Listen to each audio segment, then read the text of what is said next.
Tā bija 90. Visi vilka deķīši. Protams. Un tad bija Jānis Ritens ar 15 latu vidējo pensiju. Kur ir mums tie klupšanas akmeņi šodien? Mēs esam ļoti nekonsekventi. Mēs dzīvojam īstermiņā. Mēs dzīvojam no 1. janvāra līdz 31. decembrim. Jo no Repšas laikiem ir sācies tāda sērga, kā es saku valdībā.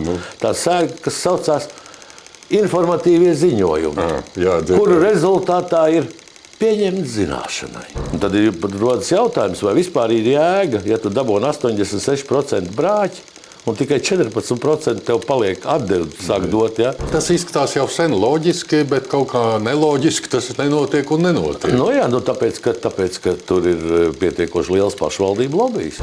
Mums nevajag nekādas investīcijas, mums nevajag nekādas darbvietas. Mums ir Rīga tūmā, mēs aizbrauksim uz Rīgu un strādāsim. Kāpēc man vajag, lai kaut kāda rūpnīca te funkcionētu? Ja? Bet kopumā tas ir ļoti nepatīkami lasīt, piemēram, statistikā skatīties Latviju, Lietuvu, Igauniju. Un tev ir 50%. Kā lai padara, ka ir populāri, kad ir vairāk bērni? Ja kādreiz dzemdētājs bija 18, 19 gadīgs, tad tagad jau 35 gadīgi. Un man liekas, ka ar to vajadzētu tautai intuitīvi tikt galā kaut kā.